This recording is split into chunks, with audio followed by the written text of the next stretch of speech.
Magandang gabi, Oriental Mindoro, ikalabing isa sa buwan ng Abril taong 2014. Ito po ang TVNet News 9. At sa ulo ng ating mga balita, 50,000 pisong premyo ay ginawad na sa kauna-unahang TVNet Raffle Pot Money Winner.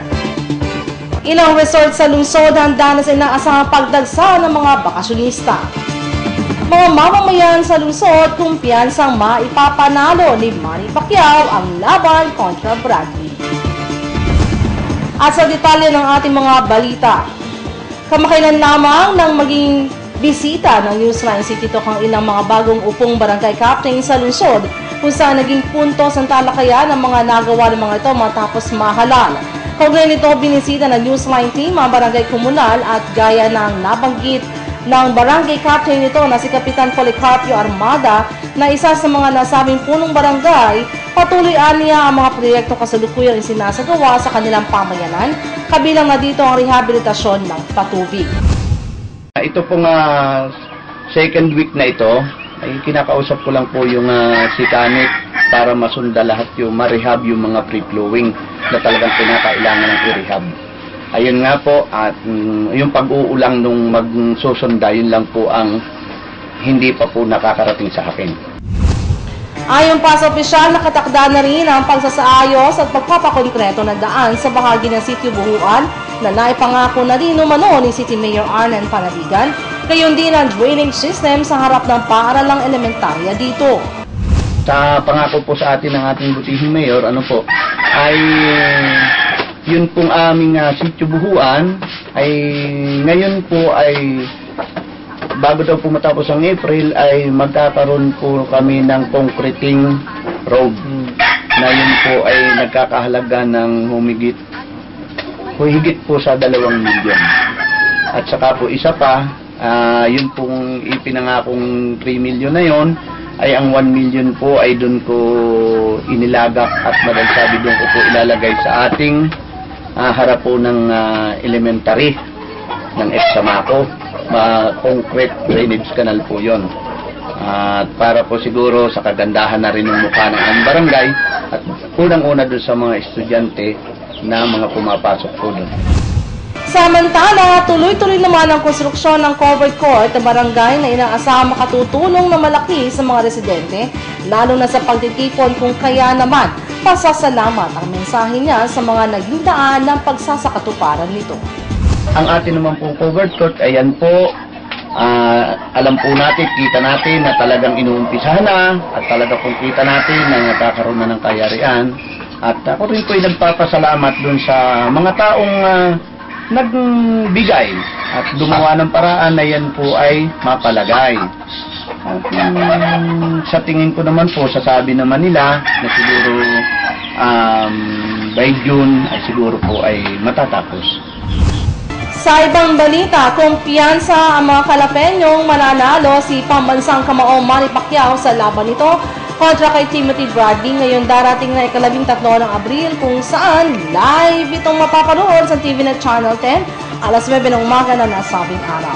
Sa panayam ng Newsline team sa ilang tricycle drivers, naniniwala pa rin anil sila na mas malaki ang lamang ni Pacquiao sa kalaban nito bagamat natalo siya sa kanilang unang pagkaharap. May posibilidad na manalo dahil kasi ang problema lang si Bradley bata. Si Pacquiao ay may edad na, may edad kay Bradley. Pero Pacquiao pa rin tayo dyan. 10% daw. Anong 10%? Dini. Malaki ang paniwala ko. Malaki ang paniwala ko. Saka kung nilalaw pa ng pustaya, Pacquiao pa rin eh. Para silang magaling kaya hindi natin masabi, pero kumpiyansa Pilipino yun siyempre pagbabago yun. Pero pagpasunod manalo talaga Manny. Para sa ating karangalan ng bansang Pilipinas yung 70 si Pacquiao, 30 si Bradley. Yung alam ko yun. mananakaw sa palagay niyo po? 7 rounds. 7 rounds. Manalo yun. Ganun pa man, paniwala naman ang ilan na nakakapektong mano sa laban ni Pacman ang pagpapalit nito ng rehiyon. Ganyan din ang pagtatanggal ng rosaryo bago ang laban.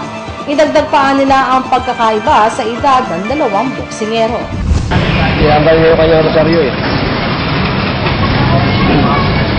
Yung nagpapaswerte sa kanya eh. Samantala, Samantala, bilang pasasalamat pa rin sa mga subscribers ng nangungunang cable TV system sa buong lalawigan, ang TVNet.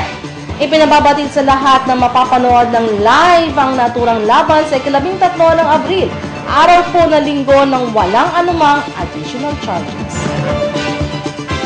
Iba pa mga balita sa amin pong pagbabalik. Bakit ka kasi kumabit? Alam mong di tama yan, di ba? Huwag ka nang gumamit ng pag-aari ng iba. Nakakaperwisyo ka sa mga legal na cable. Lumalabo ang signal nila. Mahiya ka naman, hoy. Illegal na cable mo, putulin na. Ano, gusto mo bang umabot pa sa kulungan? Umiwas ka na sa gulo at skandalo. Huwag maging kabit. Magpakabit ng tama ngayon. Supported by PCT.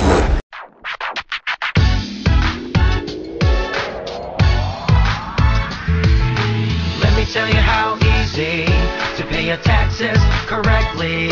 Remember RFP. Register, file, and pay. Magandang araw po mga kababayan.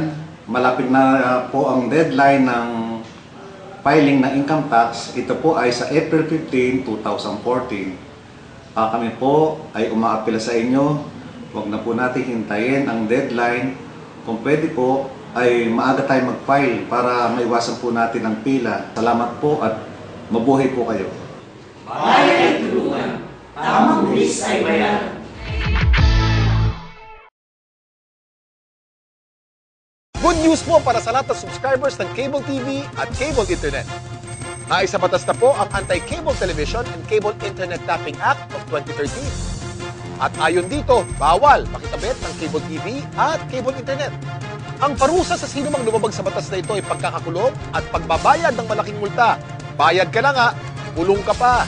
Kim Atienza po, nagsasabing pagdating sa batas, hindi weather-weather lang. Huwag maging kabit. Supported by the PCTA.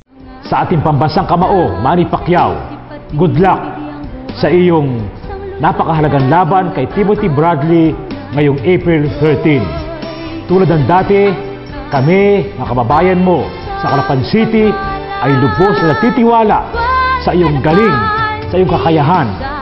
At kami rin ay nananalangin na ikaw nawa ay magtagumpay sa iyong labang ito. Sa pag-akyat mo sa ring upang lumaban kay Bradley, baunin mo ang panalangin, ang best wishes ng iyong mga kababayan dito sa Calapan City. Muli, Manny Pacquiao, good luck at congratulations na rin sapagkat kami ay lubos na nagtitiwala sa iyong panalo. Basta sa larangan ng boxing, alam namin walang tatalo sa iyo. Once again, good luck, best wishes, congratulations, at God bless you, Manny Pacquiao.